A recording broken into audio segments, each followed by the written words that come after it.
Estas flores são para você.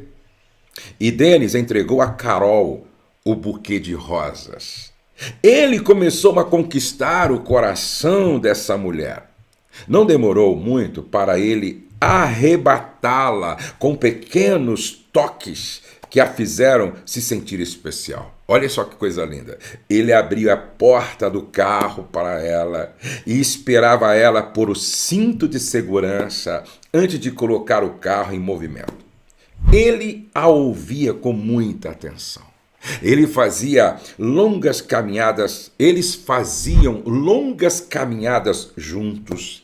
Ele a ouvia, ele fazia perguntas que a ajudavam a expressar a jornada de vida que ela enfrentava. Sem reservas, ela entregou seu coração a ele. Olha só que romântico. Em um lugar reservado, em um jantar de velas, Denis lhe passou uma pequena caixa de joia e a pediu em casamento. Carol se sentia muito respeitada e esse sentimento continuou a crescer durante todo o noivado. Quando estavam na igreja e ele repetiu as palavras de sua promessa, amá-la, honrá-la e respeitá-la até que a morte nos separe, ela se sentiu segura de que esse homem cumpriria seus votos para fazê-la se sentir especial. À medida que os anos passaram, Denis progrediu bastante no trabalho. Sua companhia ofereceu uma promoção que lhe possibilitaria receber um salário maior, mas ele teria de passar mais tempo no trabalho. Agora que o primeiro filho deles nascera, Denis enfrentava outras despesas e, desse modo, aceitou, embora relutante, a promoção. Mas ele teve muito sucesso em suas novas responsabilidades e adorou a sensação de realização proporcionada pela nova função. Todas as semanas, guarde isso, todas as semanas trazia trabalho para fazer em casa. Assim, jantava correndo com Carol e o bebê e, a seguir, desaparecia no escritório para completar suas tarefas profissionais. Uma noite por semana, encontrava-se com seus amigos para jogar futebol. Ele queria manter as amizades que tinha feito há muitos anos e sabia que precisava fazer algo para ficar razoavelmente em forma. Ele dedicava os sábados a um conjunto de atividades. Levar adiante projetos da casa e do quintal e assistir esportes. Aos domingos, eles iam à igreja, visitavam os familiares que moravam perto e colocavam o sono em dia com uma soneca depois do almoço. Escute isso aqui, ó. Denis amava a esposa de forma plena. Ele provia para a esposa e filha. Sua companhia o recompensava pelos esforços e a casa e o quintal estavam bem cuidados. Ele jamais imaginou que Carol pudesse se sentir traída e pensar que ele mentia. Agora, onde é que está a mentira aqui? Onde é que está a mentira aqui? Por que Carol se sentia dessa forma, desrespeitada, abandonada? No início do relacionamento deles, Denis fazia um esforço supremo para que ela percebesse o quanto ele a valorizava. Ele fez o voto de amá-la, honrá-la e respeitá-la. E ele ainda respeitava e cumpria esse voto, como sempre o fizera. No entanto, ele expressava isso de forma distinta. Ele provia a casa, cuidava dela e do bebê, fazia a conservação da casa e do quintal. Obviamente, ele a estimava, mas não da maneira que o coração de Carol desejava. Na verdade, ele perdeu Carol de vista, primeiro, trabalhando muito, levando o trabalho para casa, saindo para jogar bola com os amigos. No sábado, ele tinha que continuar fazendo outras atividades sem se dar conta de que Carol se sentisse traída e enganada com uma grande mentira. Agora, é interessante o que Carol compartilha com uma das suas amigas. Depois de 2 anos que eles estavam casados, Carol encontra a Sharon. E aí ela diz assim para Sharon: você se lembra quando estávamos na igreja e Dennis fez o voto de me amar, honrar e respeitar? Aquele homem mentiu para mim, você acredita? Aquele homem mentiu para mim, queria me amar, me honrar e me respeitar. Ele me fez sentir tão especial na época em que namorávamos. Eu era o centro de seu mundo. Eu era o centro das suas atenções. Conversávamos hora a fio, fazíamos longas caminhadas, dávamos pequenos presentes um para o outro. Agora, Sherry, agora eu me sinto relegada, como se ele só quisesse alguém para cuidar da casa, fazer o jantar e educar a Samantha. Sou útil para ele, mas apenas pelo que faço. Você acredita? Sou útil para ele só apenas por aquilo que eu faço. Eu não valho nada como pessoa. Ele não tem mais tempo para mim. Ele usa o trabalho, os amigos como desculpa. Em vez de encarar a verdade, ele não gosta de ficar comigo. Na semana passada, disse Carol, preparei um jantar especial só para nós dois. Trabalhei, me esforcei, caprichei, fiz um jantar muito legal só para nós dois. Pedi que minha mãe tomasse conta da Samantha, preparei as velas, selecionei as músicas. Você acredita o que ele fez? Olha o que ele fez. Depois do jantar, ele foi jogar bola. Ele foi para o futebol com os amigos porque havia se comprometido com eles, conforme me explicou. E quanto a seu compromisso comigo, já não me sinto mais especial para ele. Carol expressa um sentimento muito comum às esposas. O marido faz pouco para que a esposa se sinta especial e respeitada. Os maridos fazem pouco para que as suas esposas se sintam especiais e respeitadas. As mulheres consideram isso descumprimento do voto matrimonial e falta de integridade. Essa perspectiva surge de uma de suas necessidades básicas. Agora, vamos entender desejo e necessidade. Vamos entender desejo e necessidade. Como eu gostaria que todos os homens do Brasil estivessem me assistindo agora, porque semana passada eu foquei nas mentiras que as mulheres acreditam. Falei muito com as mulheres. E como eu gostaria que todos os homens, todos os maridos ouvissem isso. As mulheres, em geral, focam mais o relacionamento que os homens. O Dr. James Dobson, ele diz que as mulheres tendem a buscar a autoestima no casamento, enquanto os homens a buscam no trabalho e nas realizações. Ou seja, a mulher, ela reforça, busca a sua autoestima na relação conjugal. Os homens muito mais no trabalho e nas realizações. Essa diferença leva os maridos a ter dificuldade nessa área. Eles não conseguem reconhecer a necessidade inata da mulher de ser respeitada. Isso é triste. Pois essa necessidade permeia a Bíblia.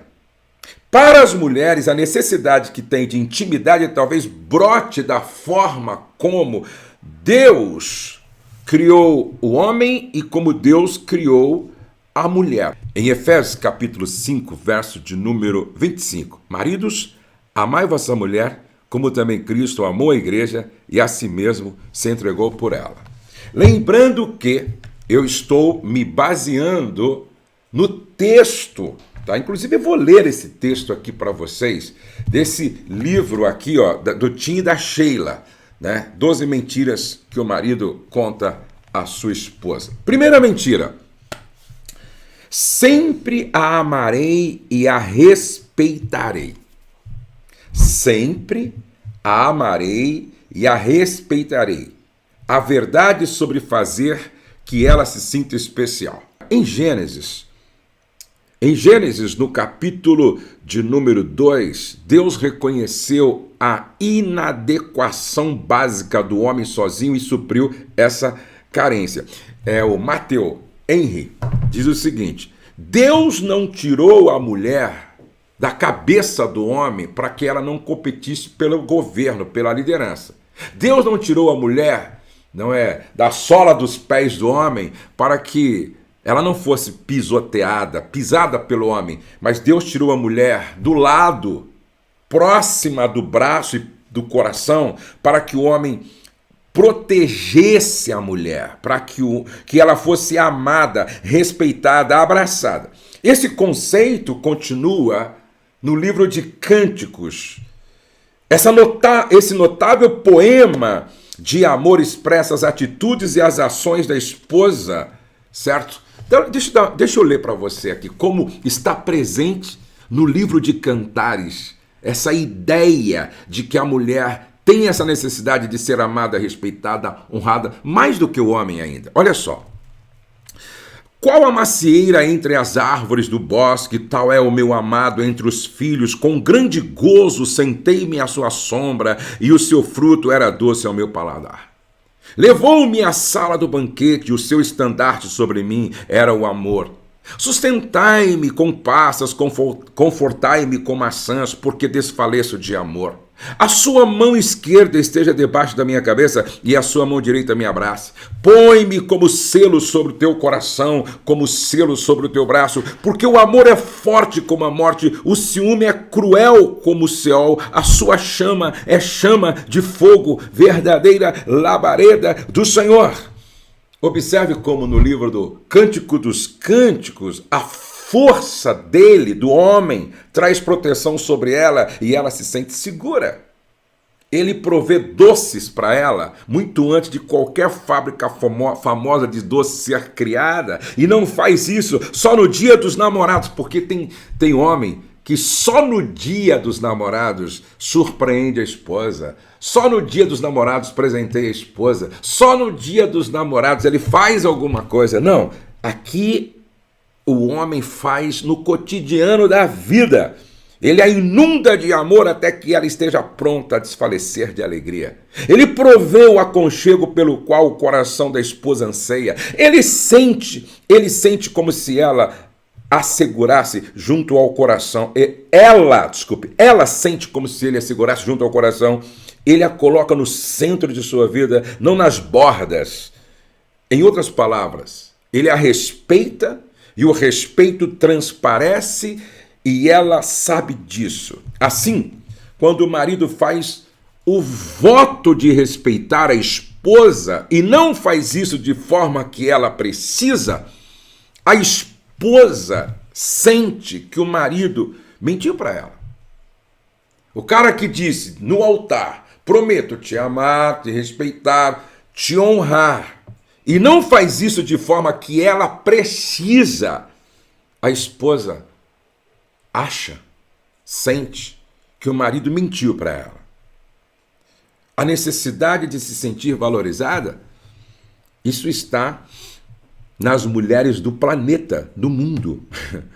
O homem facilmente pode deixar que suas próprias necessidades e desejos passem a ser prioridades no casamento. O homem pode deixar que suas necessidades não sejam prioridades no casamento. Alguém sugeriu, eu li isso aqui, eu até grifei aqui, muito aqui, ó. Alguém sugeriu que o homem não passa de um selvagem imerso em seus próprios pensamentos. Forte, hein, Pedro? Alguém sugeriu que o homem não passa de um selvagem imerso em seus próprios pensamentos e a quem a mulher consegue deixar apenas parcialmente civilizado. O homem tem que ser adestrado pela mulher, não é verdade? O homem tem que ser civilizado conjugalmente pela mulher. Que coisa, hein, gente? Não chegaríamos a afirmar isso, mas a mulher tem uma necessidade inata de ser valorizada pelo marido. Todos podem elogiar sua mulher, mas o peso maior é no elogio que o marido faz. Todos podem reconhecer o valor e a importância da mulher, mas o peso maior é o reconhecimento do marido. E quando o marido não faz aquelas coisas especiais, a esposa facilmente pode perceber o marido como uma pessoa egoísta. Isso está em total contradição com o plano de Deus para o casamento e para o papel que ele estabeleceu para o marido. Uma passagem da Bíblia que com frequência examinaremos é a carta do apóstolo Paulo aos Efésios. O apóstolo apresentou o plano de Deus para o casamento. Se você não leu, leia Efésios capítulo 5. O apóstolo Paulo apresentou um plano de Deus para o casamento estruturado sobre o fundamento da submissão mútua.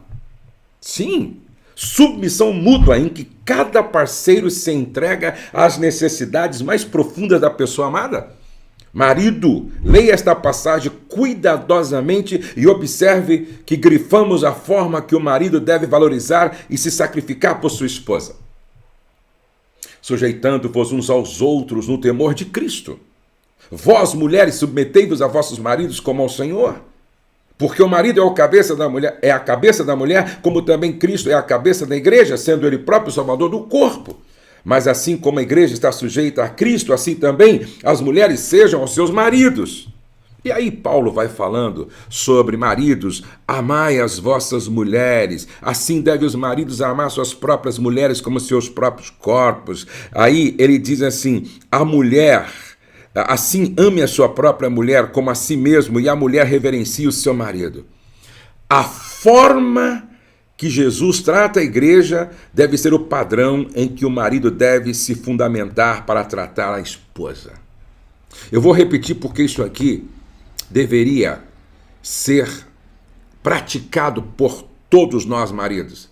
A forma que Jesus trata a igreja deve ser o padrão em que o marido deve fundamentar para tratar a esposa. E esse é um padrão amedrontador para os homens. Da mesma maneira que Jesus se sacrificou pela igreja, o marido deve se sacrificar pela esposa. Da mesma maneira que Jesus se sacrificou pela igreja, o marido deve se sacrificar pela esposa. O nosso grau de sacrifício não exibe o valor que temos. Quando o marido não se sacrifica, a esposa se sente desonrada, desvalorizada, desconsiderada, desrespeitada. Agora, quais são as consequências quando eu, marido, não satisfaço as necessidades da minha esposa? Quais são as consequências quando o marido não satisfaz as necessidades da esposa? Preste atenção. A minha querida Sheila diz o seguinte: desejamos algumas coisas. É bom suprir os desejos, mas não crucial.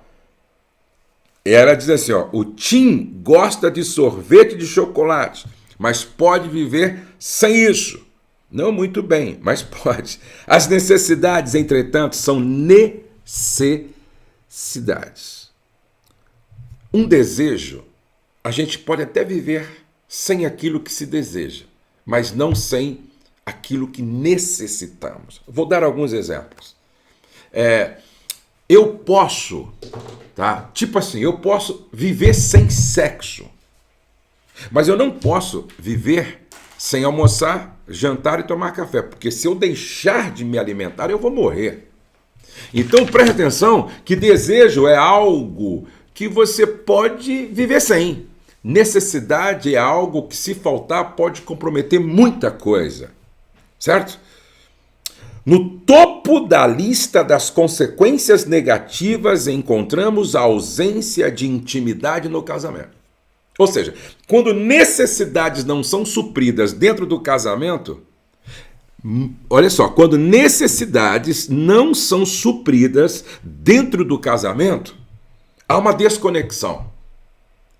Há uma desconexão, ausência de intimidade. E a ausência de intimidade vulnerabiliza, enfraquece a relação. Com isso, não queremos dizer predominantemente a intimidade sexual.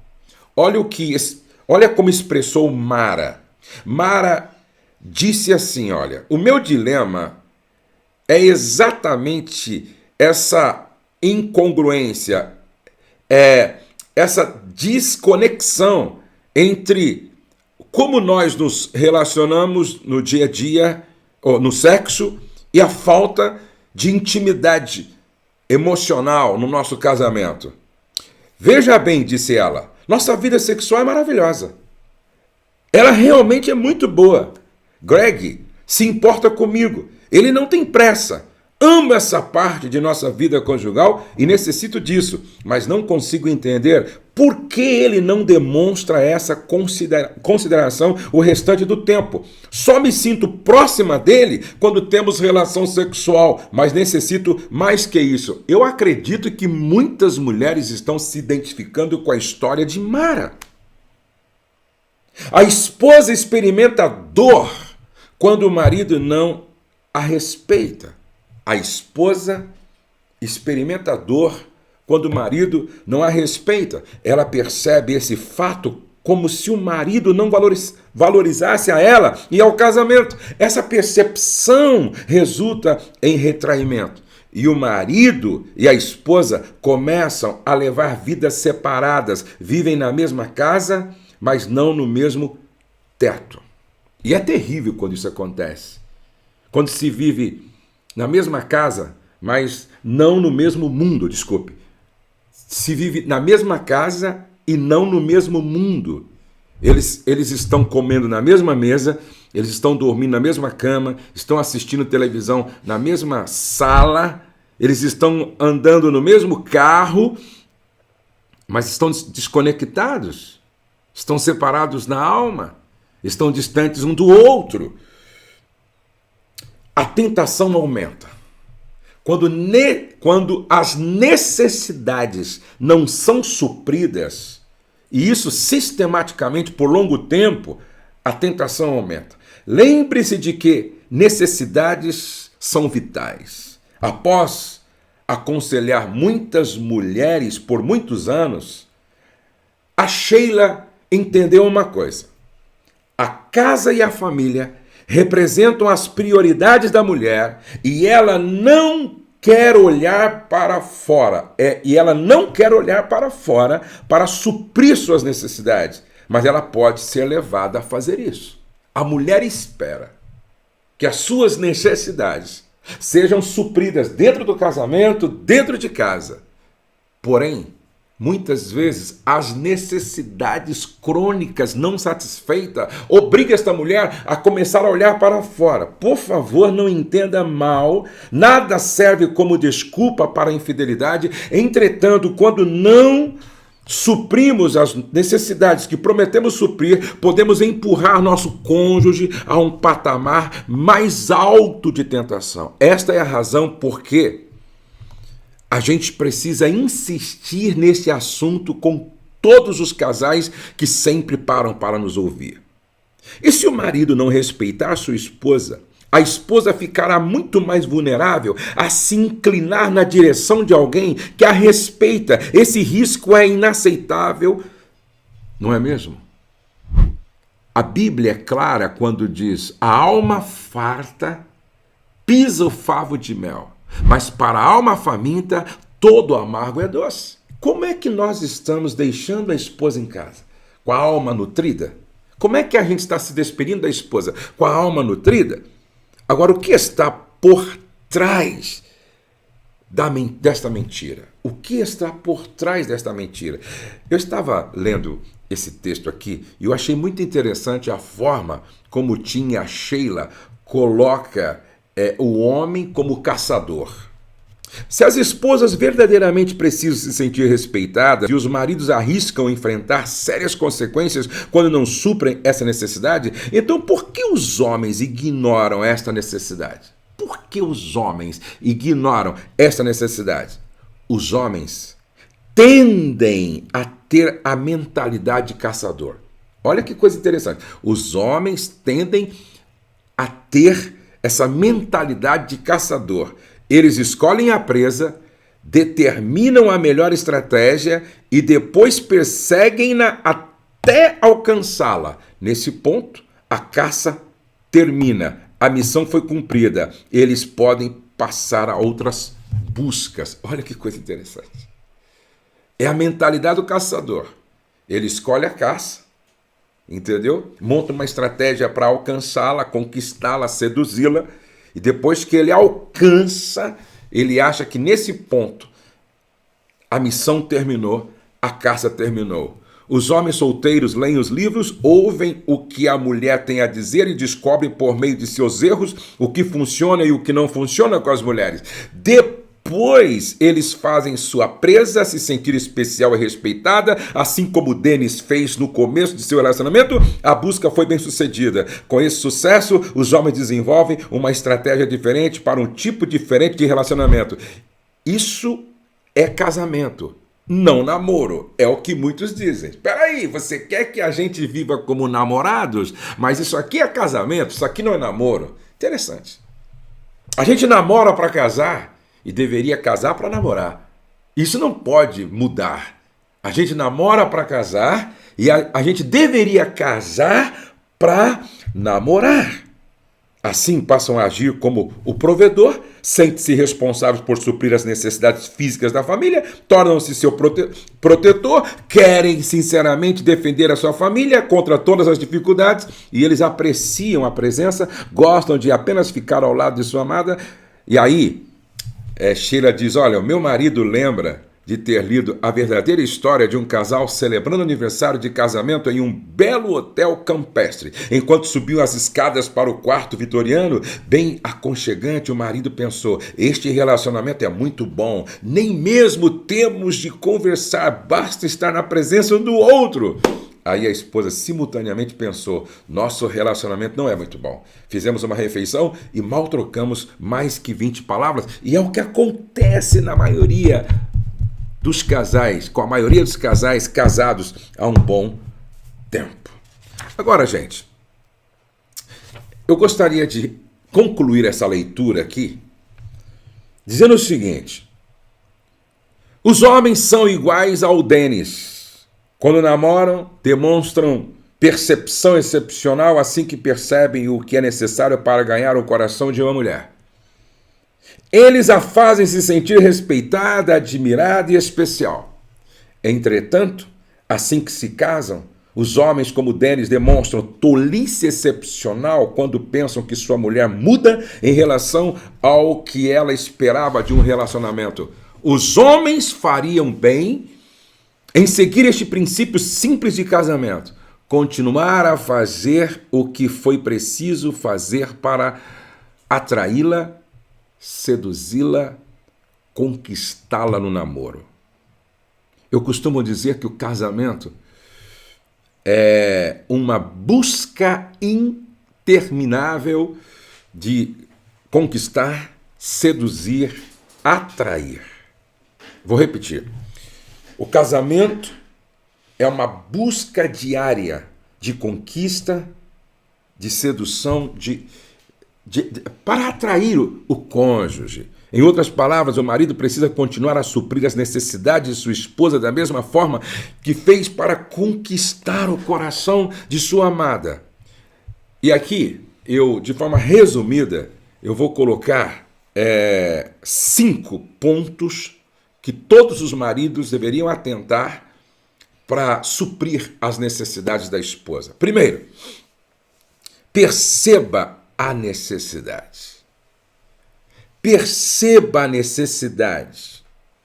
Respeitar é uma questão de integridade. O apóstolo Pedro disse algo que todos nós deveríamos prestar atenção. Maridos, vivei a vida comum do lar. Só é possível perceber a necessidade se estivermos presentes. Porque tem muita gente que está em casa, mas não está presente para a casa, para os filhos, para o cônjuge. Segundo, pergunte à esposa. Escute, por favor. Pergunte a ela. Quais são as necessidades que você tem para que eu me esforce a fim de supri-las? Pergunte. O que eu devo fazer para que você seja ainda mais feliz? O que é que você precisa tanto que eu não estou fazendo? Terceiro, tenha atitudes especiais. Tenham atitudes especiais. Maridos, assim que perguntarem que atitudes especiais você pode ter, pratique-as. Tente fazer pelo menos 2 ou 3 todas as semanas e estruture um hábito. Se você sentir que realmente é corajoso o suficiente, pergunte a ela como está se saindo em sua tentativa de respeitá-la. Pergunte para ela, estou indo bem? Você acha que eu estou acertando? Você acha que eu estou indo bem? Quarto, ouça. Mostre a ela que você ouve o que fala, mesmo quando não concorda com ela. Quinto, passe tempo com ela. Muitos maridos, após um dia de trabalho pesado, retornam para casa exaustos. Eles caem na poltrona, ligam a televisão ou então pegam o celular para ver tudo nas redes sociais, para assistir ao noticiário e ficam ali até a hora do jantar. Se fala pouco, se conversa pouco. E o diálogo é que mantém a relação viva. Então, para manter a relação viva, eu preciso manter o diálogo vivo. Vamos lá para as perguntas. Meu marido adulterou e saiu de casa porque disse que não consegue conviver com a culpa e está eu não entendi, confuso, dia que precisa passar pelo deserto só. O que fazer? Bom, ninguém vence sozinho. Quando você lê lá em Cantares de Salomão, a esposa dizendo assim, apanhai-me, as raposas e as raposinhas, na verdade, ela está dando um grito pedindo ajuda externa. Há momentos na vida do casal que o casal precisa dar um grito como esse, pedindo ajuda externa. Por isso que a igreja é a comunidade do amor.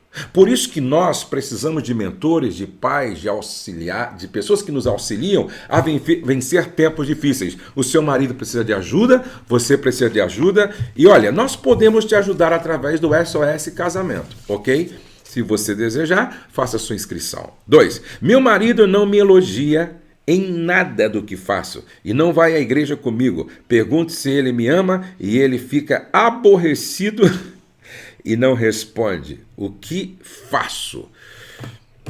Olha, muitas vezes o marido apenas está reproduzindo um comportamento que ele aprendeu na sua casa, na sua família de origem. O homem não é muito dado a expressar emoções. Por isso que eu disse que a mulher precisa, muitas vezes, com sabedoria, domesticar o marido, não é? Ela precisa, muitas vezes, ajudar o marido a desaprender o que ele aprendeu de errado na sua família de origem e aprender o certo. Então, o que o seu marido precisa é exatamente isso. Ele precisa ser liberto pela verdade, desaprendendo o que viu de errado nos seus pais, de repente, e aprender o certo. E você, como esposa, tem um papel preponderante neste processo. Quantos maridos foram ajudados pela esposa sábia? Agora, você precisa ouvir, como você está fazendo agora, ouvir tudo o que puder para, de repente, ajudar o seu marido a ser o que ele não é ainda. Meu marido combinou de sair conosco hoje. Ele acordou cedo e foi passear na casa da mãe. Como agir? Olha, deixa eu ver aqui uma coisa, quer ver? Ó? O que os maridos precisam. Eu estava lendo isso hoje. Eu estava lendo isso. Deixa eu ver aqui, ó, se está aqui, ó. Faça o que disse que faria. Faça o que disse que faria. Cumprir o que prometeu permite que você estruture um lugar seguro para ela. O que os maridos precisam entender é que cada vez que promete e não cumpre, ele cai em descrédito e enfraquece o relacionamento. Cada vez que o marido promete e não cumpre, ele vai tendo enfraquecida o seu próprio caráter, porque é uma questão de integridade, prometer e cumprir. Jesus disse que a minha palavra tem que ser sim, sim e não, não. Agora, você tem que chamar o seu marido e conversar com ele, com amor, com carinho, com delicadeza, sem estresse, sem briga, não é? Meu amor, o que aconteceu hoje me chateou bastante, me entristeceu. Você me prometeu que iria passear, entendeu? E você não foi. De repente, essa conversa amorosa, franca, clara e honesta pode fazer ele repensar o que aconteceu e mudar, tá bom? Meu marido disse que não gosta de receber conselhos sobre casamento. Como pedir ajuda se ele não gosta e nem aceita ouvir ninguém? Ele se acha perfeito. Bom, se uma pessoa não vencer o orgulho se revestindo de humildade, fica muito difícil. Fica muito difícil.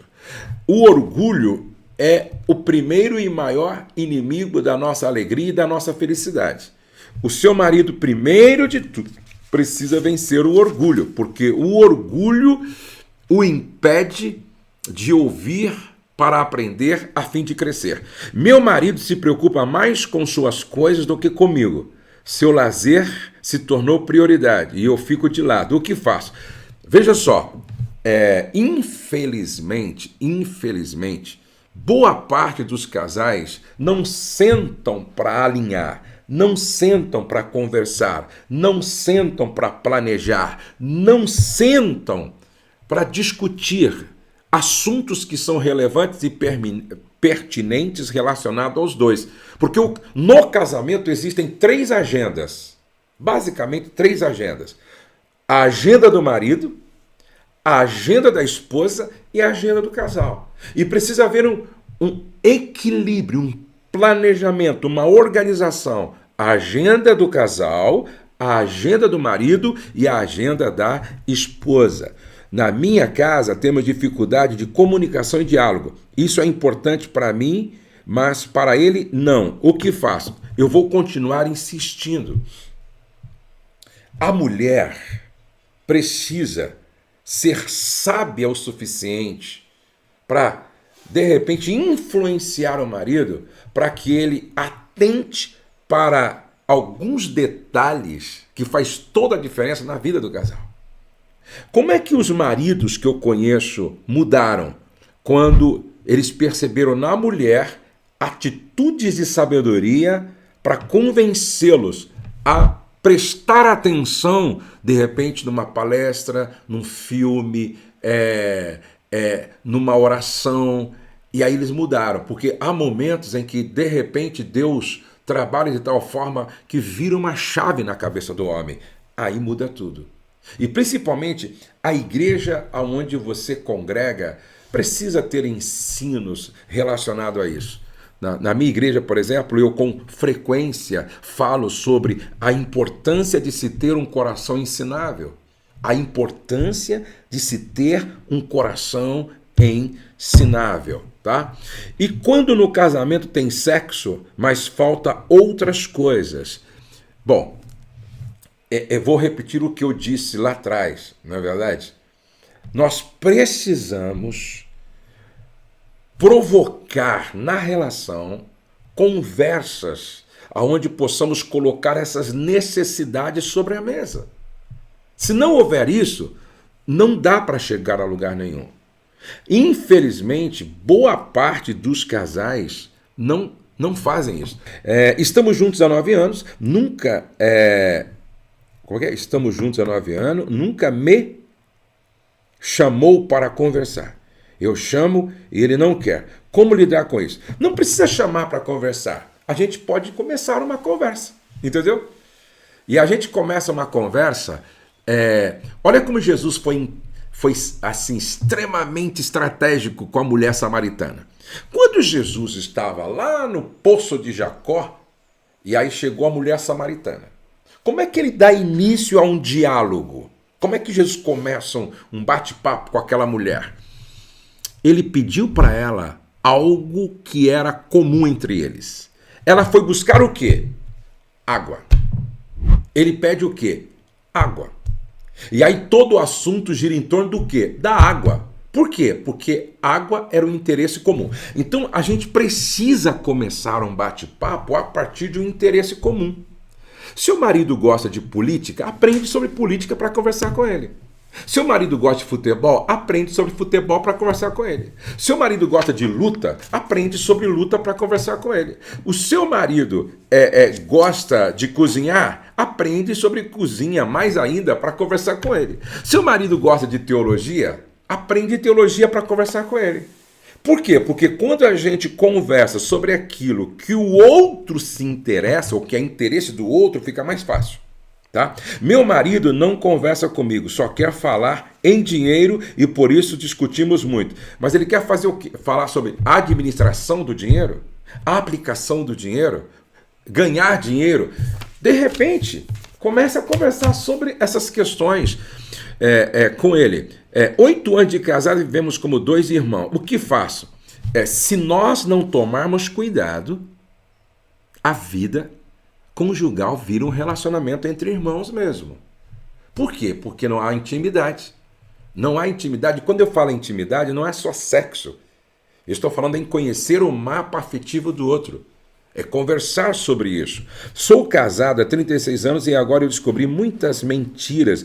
Não quero mais ficar casada. Como agir? Meu marido sempre fala para mim: eu nasci assim e vou morrer assim. Sou igual a meu pai, o que fazer? Esse é um problema sério, hein? Eu nasci assim, vou morrer assim. É a síndrome de Gabriela, não é? Veja só, nós não somos obrigados a reproduzir os erros dos nossos pais.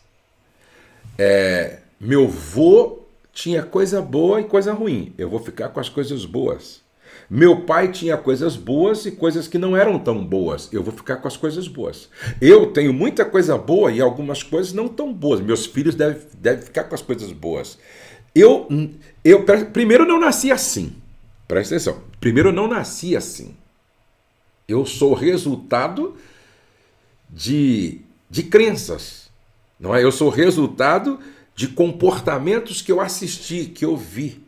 Eu estou simplesmente reproduzindo aquilo que me impressionou, que me marcou, que ajudou na minha construção, na minha formação. Então eu não nasci assim, eu aprendi a ser de forma errada. Então, todo homem inteligente e sábio, ele compreende bem isso. Ô, Elisama, tira uma foto minha aqui, porque hoje está diferente o nosso estudo aqui, né? Tira uma foto minha assim, ó, para o pessoal ver como é que eu estou gravando hoje aqui, como é que eu estou transmitindo aí. E também, aqui o Pedro também, como é que o Pedro tá aqui, ó. Tá bom? Bom, gente, chegamos ao final. Vamos orar. Pai, a tua bênção sobre todos, sobre esta mulher, este homem, este casal, esta família. A tua bênção sobre todas as casas que estiveram conosco. A tua bênção sobre nosso time, sobre a Elisama, sobre o Pedro, sobre a minha vida, sobre nós que trabalhamos na transmissão desta reflexão. Eu quero abençoar todos os casais para que eles compreendam a importância de um conhecer e suprir a necessidade do outro dentro do casamento. No nome de Jesus, amém e amém. Lembre-se, o céu não está em crise.